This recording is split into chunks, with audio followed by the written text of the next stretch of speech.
청취자 여러분 안녕하십니까? 오늘 저희 KCBS 초대석의 이민사회 아픔을 보듬는 이민, 또 목회자요, 또 가장 소외되고 영적 돌봄이 필요한 곳에서 예수님의 그 사랑을 전하고 계신 생명나무 담임 목사님이시면서 또 채플린, 또 협회 회장으로 수고하시는 정영건 목사님을 683회 모셨습니다. 목사님 안녕하십니까? 반갑습니다. 예, 바쁘시죠? 예. 바쁘신데 저희 이제 KCBS에 오셨는데 이 방송을 듣는 우리 청취자분께 인사 부탁합니다. 예. 네. 여러분, 청취자 여러분 반갑습니다. 저는 놀수burg에 위치한 생명나무 교회 담임 목사로 섬기고 있고 또 미국 연방정부에 속한 제시 브라운 VA 메디컬 센터, 그러니까 제한군인병원의 채플린으로 섬기고 있습니다. 오늘 만나 뵙게 되어서 반갑습니다. 네, 목사님 여러 가지 좀 궁금한 점 많이 있습니다. 이 목사님 오늘에 이르기까지 참 이 목회자로서 참 귀한 일을 감당하고 있는데 예수님을 처음 만났던 계기가 언제인지, 언제 네. 예수님 영접을 하셨는지 그 예. 영적인 배경이 궁금합니다. 그러시군요. 네. 굉장히 오래전 일을 다시 이렇게 나눠야 되는군요. 저는 친구의 전도로 예수 믿게 되었습니다. 저희 집안의 가족들 전혀 예수 믿는 사람이 없을 때 중학교 3학년 때부터 1년 동안 저를 전도했던 친구 따라서 1982년에 예수를 믿게 되었는데, 제가 신앙생활했던 교회에서 처음 시작했던 교회에서 세례받고 그리고 대학 1학년 때에 소명을 받았습니다. 그런데 제가 예수 믿고 나서 보니까 그 교회를 세웠던 분이 미국의 선교사였어요. 클레멘트 C. 오웬이라고 하는 선교사인데, 그분은 청년으로 조선 땅에 와가지고 조선 땅에 가서 예수를 전하고 그리고 또 선교했던 의사요, 목사였습니다. 그런데 그분이 거기에서 여 선교사를 만나고 결혼하고 얻었던 딸이 있었는데 그 딸이 풍토병으로 2살 때 죽었고요. 그리고 본인도 그렇게 열심히 교회를 세우고 그리고 선교사역을 하다가 42살에 병환으로 세상을 떠났습니다. 지금은 광주에 있는 그 오웬각이라고 하는 그 기념각이 세워졌고, 그분이 세웠던 교회 중에 하나가 제가 신앙생활을 했었던 화순립교회입니다. 그 교회에서 예수를 믿기 시작했을 때 그분의 삶이 저에게 큰 감동을 주었고, 그리고 이제 대학 1학년 경영학과 신입생이 되었을 때 기도하며 또 앞길을 놓고 기도할 때 하나님께서 저에게 큰 은혜를 주셔서 방향을 그렇게 목회와 선교를 위해서 살아야 되겠다라고 하는 이 부르심을 확신하게 되었고 신학대학원을 가게 되었습니다. 네, 그러면 목사님 대학 공부, 일반 대학 예. 공부하면서 결국 이제 신학을 해야 되겠다 결심을 해서 예. 오늘 아까 이제 목사님 되신 거 아닙니까? 그렇죠. 네. 예. 지금 목사님은 이제 한국에서도 이제 목회를 참 열심히 하셨고 또 우리 이민 목회도 오래 하셨는데, 목사님 보실 때는 좀 뭔가 한인 이민 목회하고 한인 목회하고 좀 다른 점이 있을 것 같아요.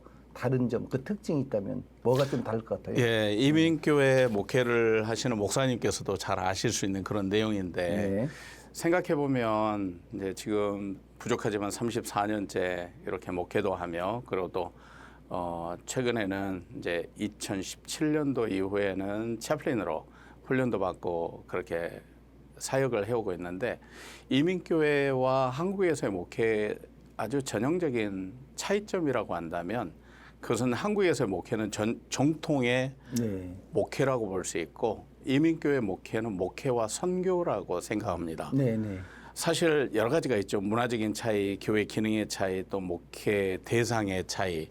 왜냐하면 한국에서는 목회 대상이 그냥 차세대와 그다음에 1세대라고 한다면, 여기 미국에서는 차세대라고 할 때 언어권이 다르니까 네네.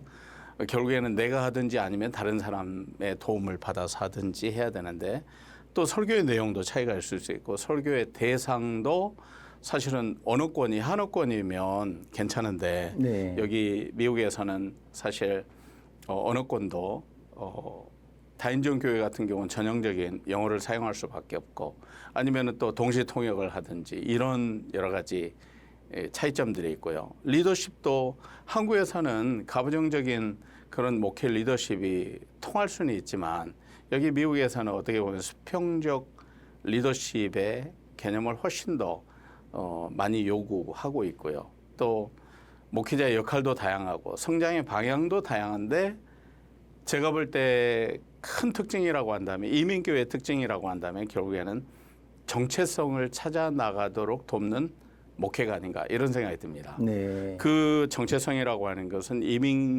이민자의 한 사람으로서의 정체성 이것을 찾도록 돕는 건데 신앙인 그리스도인으로서의 정체성을 찾도록 도와줘야 되니까 결국에는 삶의 목적이 어디에 있나 하나님 나라 위에서 산다고 한다면 우리의 목회는 결국 이 땅에 이민자로 오셔서 우리를 구원하신 예수 그리스도의 본보기 이것을 제대로 가르쳐야 되지 않나.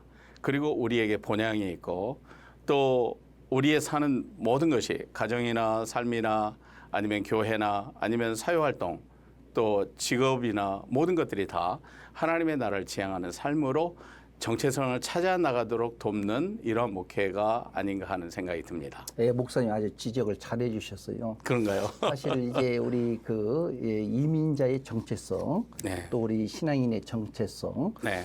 사실 우리 디아스포라 이민자의 삶이 궁극적으로 볼 때는 결국 우리가 선교사의 삶을 살아가는 것이 아닌가. 선교사가 그렇죠. 파송받았다고 생각하면 그렇죠. 정확한 것 같아요. 네. 네. 목사님 이번에 저희 KCBS에서 목사님 5분 칼럼을 앞으로 하게 될 텐데 전체적인 그 주제를 좀 말씀해 주시죠. 네, 무엇보다도 먼저 저한테 그런 동기부여를 해주셔서 네. 5분 칼럼을 위한 동기부여를 해주셔서 참 감사하고요. 제가 생각하는 핵심적인 주제는 고통 속에서 만난 하나님의 임재, 회복 그리고 동행 이것입니다. 네.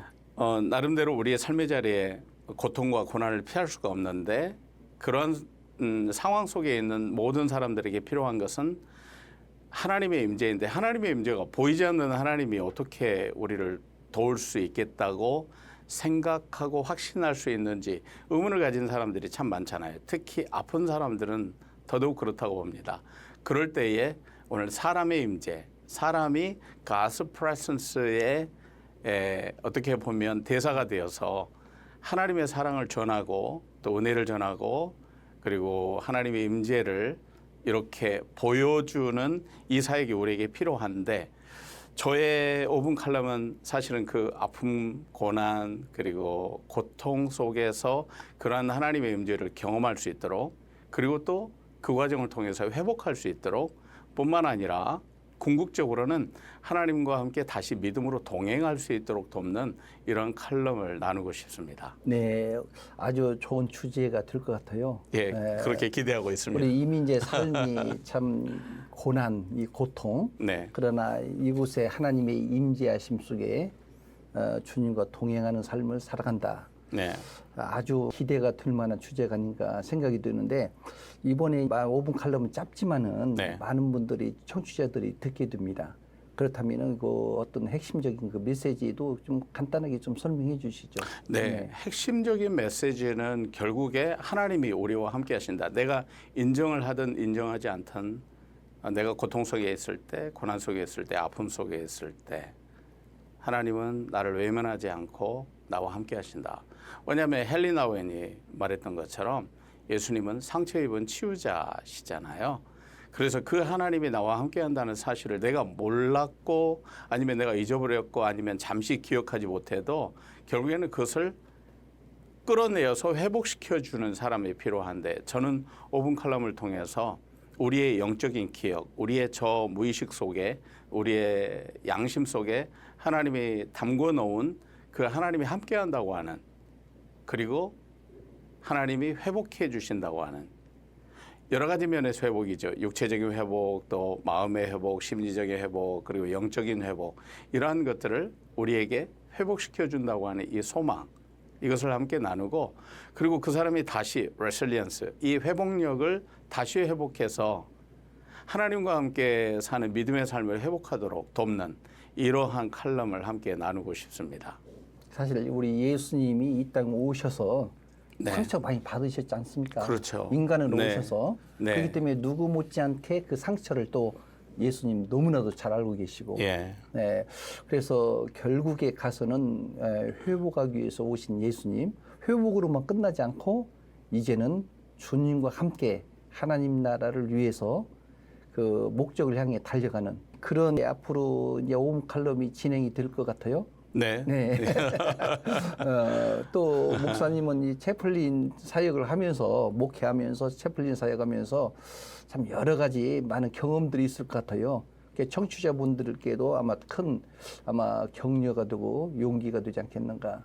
자, 네. 이번에 좀 목사님 그 우리 청취자분들 향해서 좀 기도 제목이 있으면. 예. 지금 시간이 많이 지나갔는데 좀 기도 제목 말씀해 주시죠. 네, 저는 간단하게 저의 기도 제목을 나누고 싶은 것은 교회 목회도 하면서 채플린 사역을 하고 있기 때문에 저 자신이 밸런스를 유지할 수 있기를 원하고 있습니다. 그것이 저의 기도 제목이고요. 영적인 밸런스 아니면 또 체력적인 부분에서도 그렇고 또 어떤 집중력에 있어서도 그렇고요. 왜냐하면 그렇게 해야 하나님이 저한테 맡기신 사역을 감당할 수 있으니까요.